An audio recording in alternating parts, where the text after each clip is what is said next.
From the Cronkite studios in downtown Phoenix, this is Cronkite News.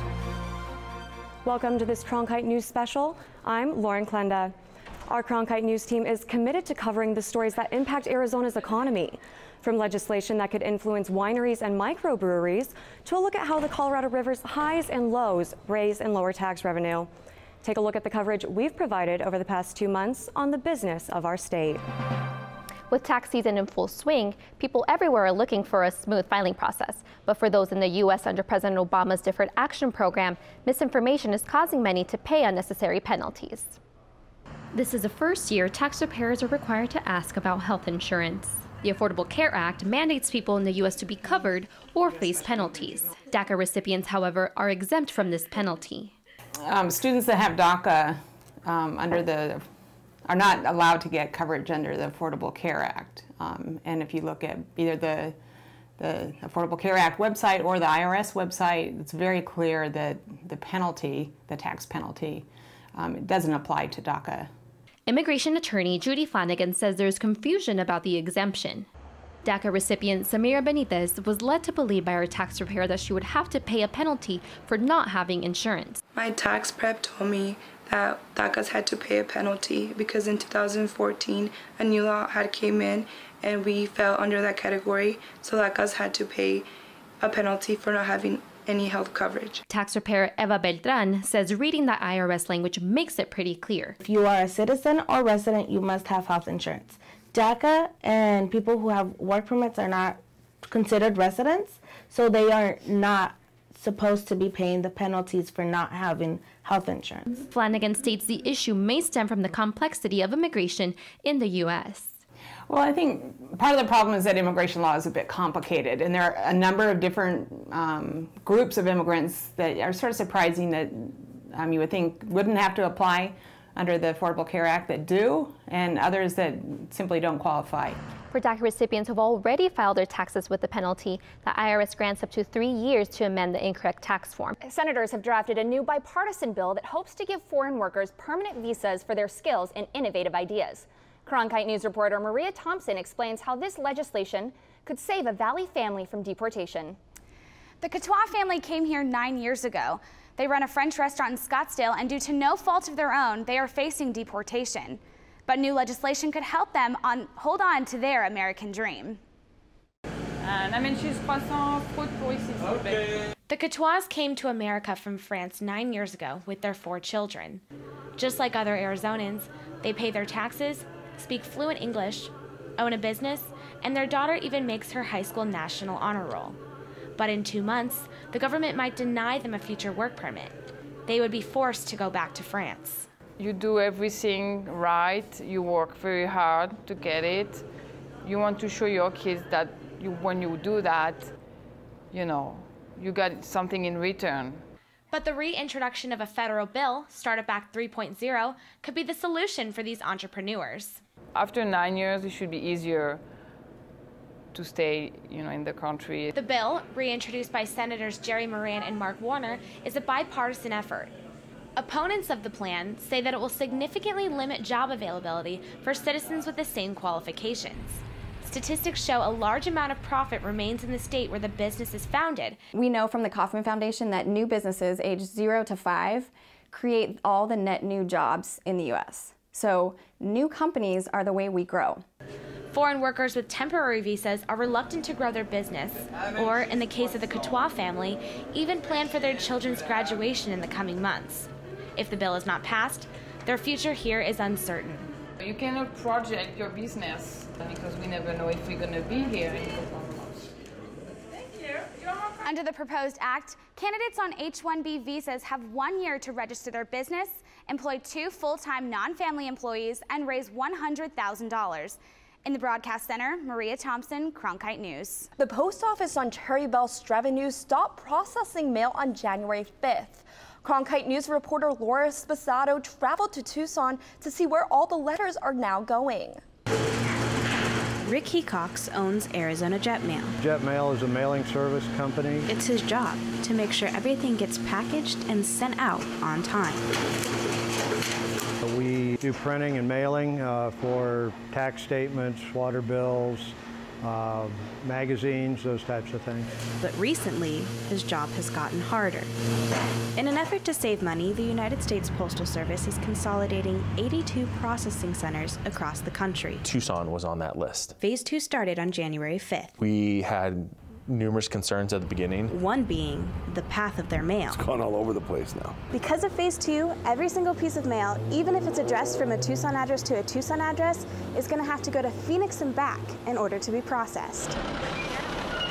Tucson residents say there isn't enough information to justify the shutdown. The Postal Service own Office of the Inspector General issued a report that said, in fact, the Postal Service hadn't looked and done all the studies that they should have done. The report says that management did not complete 91 of the 95 required studies. And they can't tell us the formula still about how they selected Arizona to have only one distribution center when there's states across the country that are going to have 4 and 5 still. To the state overall, it would be a net loss. So from our perspective, making that decision without them having gone through their whole required process really isn't appropriate. USPS did not have a comment for the missing forms. Many people aren't aware of the true impact of what the plant closing is going to do. It will ripple through the local economy. In Tucson, Laura Sposato, Cronkite News. Now, several incidents of police using deadly force have been called into question right here in Arizona. Now, the state legislature is considering a new bill that would require officers to be equipped with body cameras. Cronkite News reporter Ryan Hill spoke with one of the leading manufacturers of the body cameras located right here in the valley. Ryan? There are a couple of new challenges that law enforcement departments are facing before adding body cameras to the uniforms of officers. The costs and also how to handle all of that video. Police face situations like this every day that the public does not see, but now they can.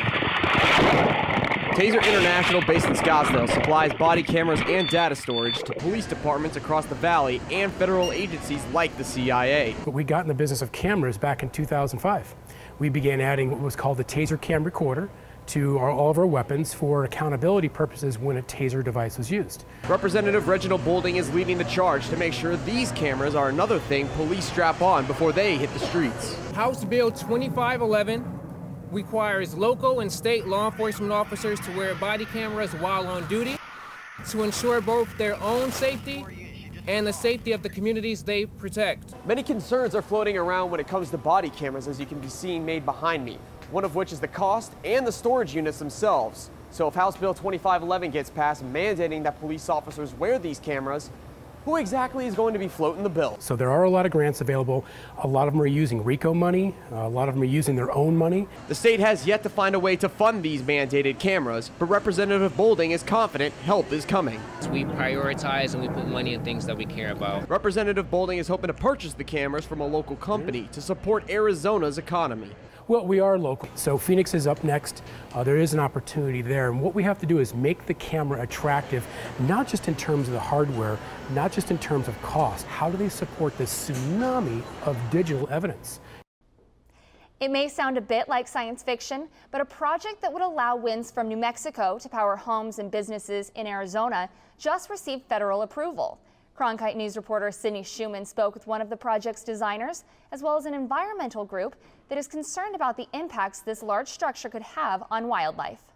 The SunZia Southwest Transmission Project would lay about 515 miles of transmission lines for renewable energy like wind and solar power.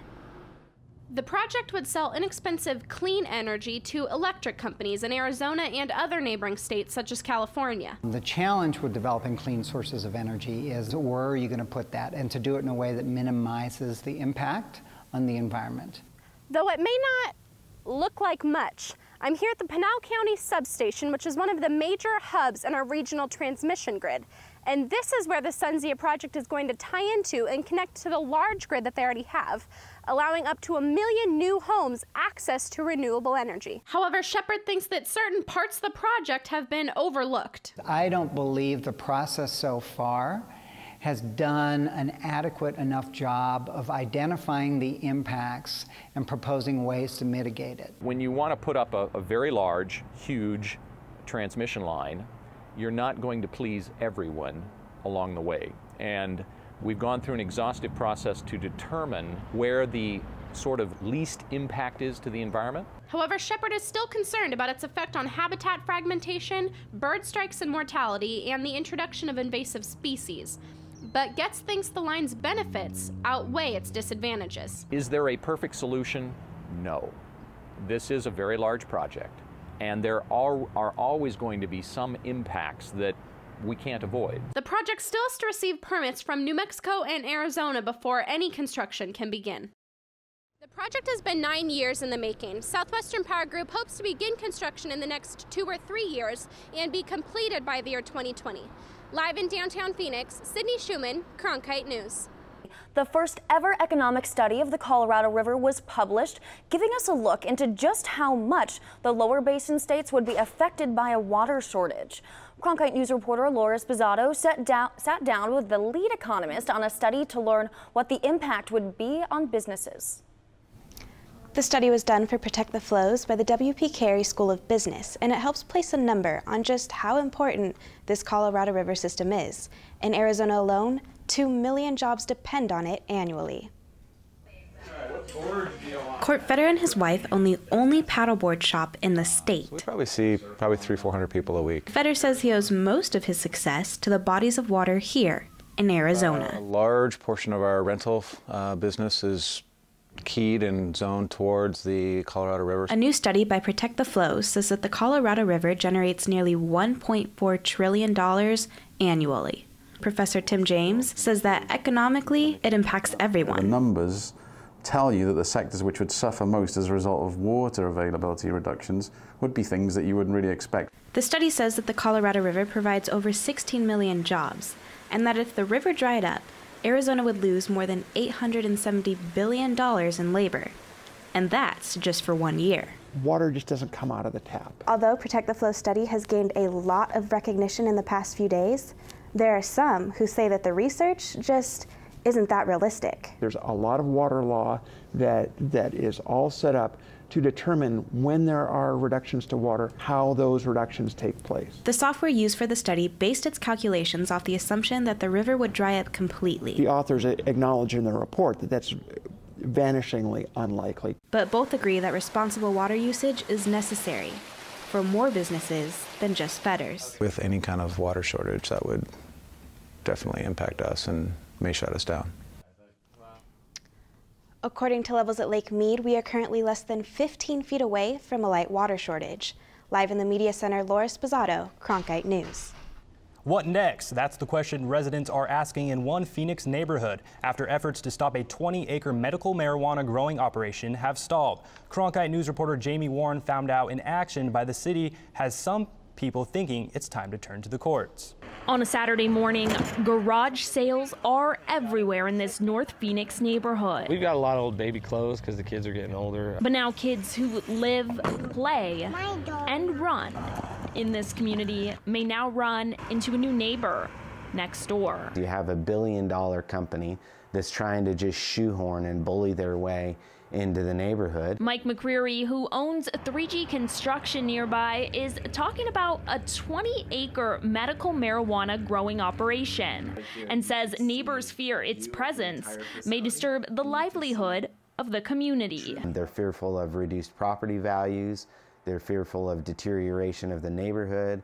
They're fearful of odors. State law prohibits a medical marijuana facility within 1,000 feet from a residential neighborhood.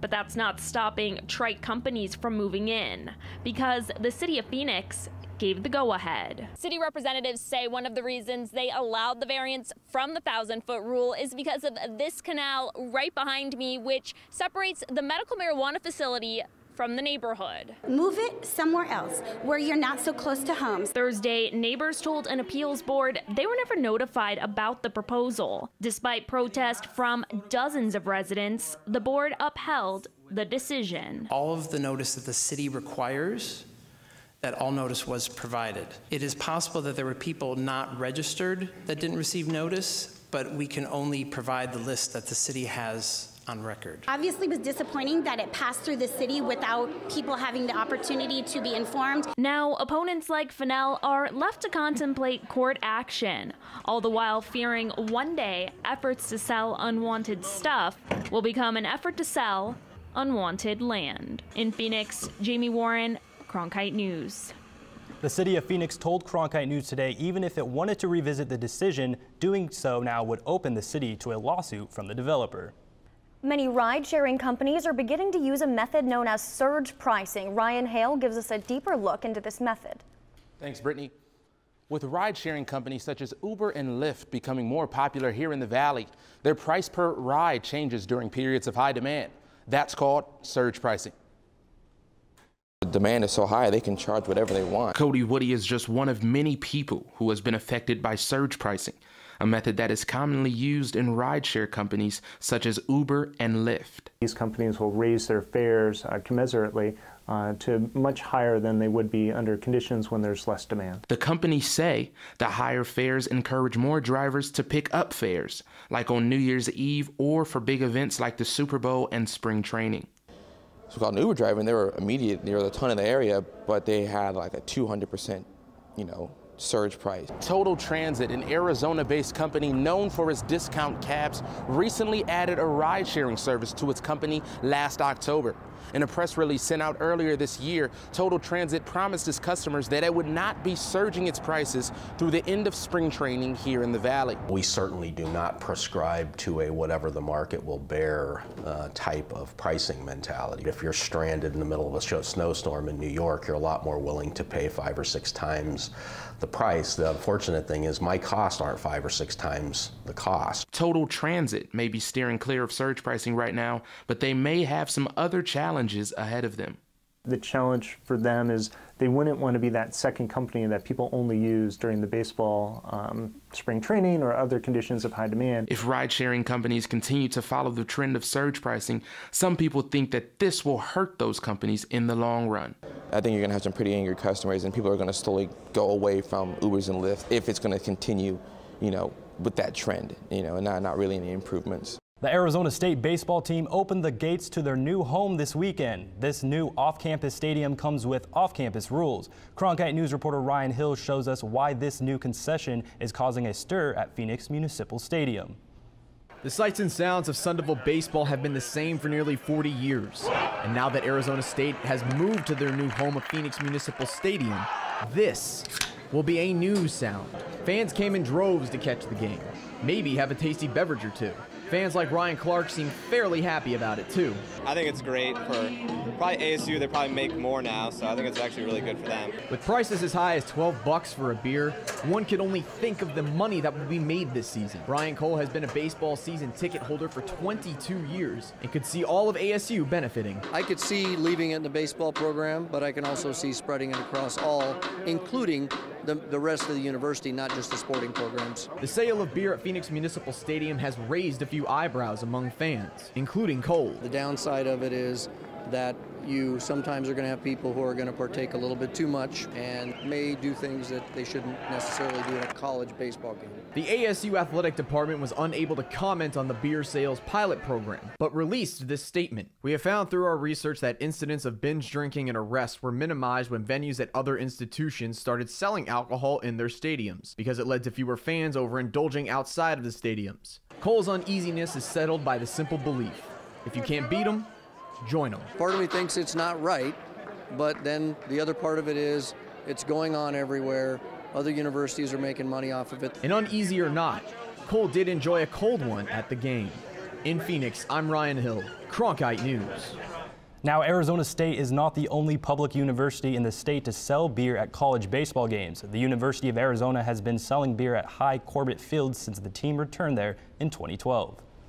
Microbreweries are becoming more popular, but they're realizing that success may cost them. Reporter Mackenzie Scott outlines what impact that bill would have on their future. When an Arizona microbrewery hits the capacity of 40,000 barrels of beer, they give up their microbrewery's license for a producer's license. This means although, yes, they can produce more beer, they may no longer be allowed to operate their pubs and restaurants, making proposed bill SB 1030, known as the beer bill, important for these businesses. Four Peaks has a problem. They are producing too much beer. If they go over the 40,000 barrel capacity, they get a new license. A producer's license allows you to make unlimited amounts of beer, but you cannot self-distribute or own pubs and restaurants. We get to this imaginary line in the sand, and all of a sudden we have to close 2 restaurants and let 100 people go. Which is why Andy Ingram, co-owner of Four Peaks, reached out to lawmakers like Arizona Senator Kelly Ward to prevent this from happening. What we're proposing is once you get a producer's license, you will be able to bring the pubs and restaurants that you have with you as a producer, but you'll have to give up self-distribution. The bill, SB 1030, would prevent microbreweries over the cap from opening any more restaurants and pubs, which Senator Ward thinks is a fair agreement. This bill, as I said, is a compromise bill, so it isn't setting out to destroy the whole 3-tiered system. It's to create 2 tiers in the microbrew category. But the attorney for the Arizona Wine and Spirits Wholesale Association, Don Isaacson, disagrees. We have raised the cap 3 times for you. At some point, you become more of a New Belgium or one of the other large beer producers in the country, and you're less like a microbrewery. But expanding business isn't Four Peaks' main concern. We're on the side of freedom, of free enterprise, of wanting to grow, of wanting to create jobs. Key for us is that we have over 100 employees up there. That's what means the most to us. And if we have to close that down, I gotta let 100 people go. That doesn't seem right. It's a familiar situation. You go into the store, pick up something you want, and then look at the label to find out the details. Well, Arizona may see a change in the way it labels its wine. As Cronkite News reporter Nicole Stein found out, some lawmakers want to make sure grapes and other ingredients are truly homegrown. Wine growing is an up-and-coming industry here in Arizona. With 36 vineyards across the state, wineries like Javelina Leap in Cornville are getting a lot of attention. So much attention that one lawmaker is working to make sure people are getting what they pay for. The bill really is moving to establish the Arizona brand in the wine industry. Brenda Barton says House Bill 2317 protects the branding of Arizona wine. In order for a bottle to be labeled originated in Arizona, 75% of all agricultural products used in the process must have been grown in-state. When you see a label that says Arizona wine, it's important the consumer knows that it's Arizona wine, grown and bottled. For many in the industry, this doesn't come as a surprise. Javelina Leap owner Rod Snap says it's something he's been doing for years. Not going to affect us. We've always been making 100% Arizona fruit. Similar to previous legislation, the bill puts in place penalties for inaccurate labeling. I think this will clarify what Arizona wine means. The bill shouldn't affect the industry's revenue, but for Snap and other wine growers, it's not about the money, it's about the integrity. Whatever goes in the bottle, they should be telling the truth about it. And they're crazy not to use Arizona fruit. It's the best in the world. In Cornville, Nicole Stein, Cronkite News. Many residents throughout the valley plant cacti to be more sustainable, but when they're maintaining their cactus, they're doing the exact opposite. But a doctor here in the valley is here to save them. Riley LeBlanc calls himself the Cactus Doctor. With his crew, he visits homes with sick cacti. The #1 cause of soil death is water. It's a common issue here in the valley. Residents think they need to water their cactus, but in doing so, they're speeding up damage. Now, in the case here, they had irrigation nearby initially. That's why it started leaning, because they didn't know that you can't have water within 12 feet of the swirl. Cactus owners usually call LeBlanc when a surgery, amputation, or straightening is necessary. And by doing so, they learn more about their cactus from the doctor himself. It'll look really bad if you got this big gap in front. Most landscapers, unfortunately, really don't have the type of knowledge somebody like the Cactus Doctor does. And I certainly didn't as a homeowner. A cactus can survive in our arid climate because the flesh stores the water from rainfall. Many cacti can survive up to 4 months without any rain. And for residents concerned about drought, these aerials right here absorb moisture from the air and keep a cactus like this alive. The less you mess with them, the better they will be. If you go in the desert, you don't see swirls falling down, rarely.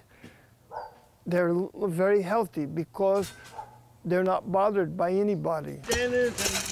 With proper knowledge, residents can own a cactus and practice water conservation, which in return will lead to a more sustainable way of gardening.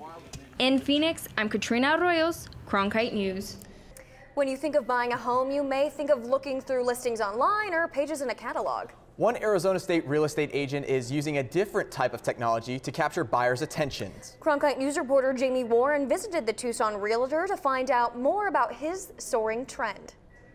Steering, spinning, and concentration. Speed it's traveling. While flying this small unmanned aerial system, you'd never guess Doug Trudeau sells houses for a living. My job is to market people's homes. But now Doug can use this technology to market homes in a way that separates his business from other realtors, flying over and capturing homes from an angle you probably won't find anywhere else. The use of UAS for commercial operations is done on an exemption basis through the FAA. You actually have to go through what's called a Section 333 exemption. Right now, just 28 businesses nationwide are granted access by the FAA to use drones under an exemption rule.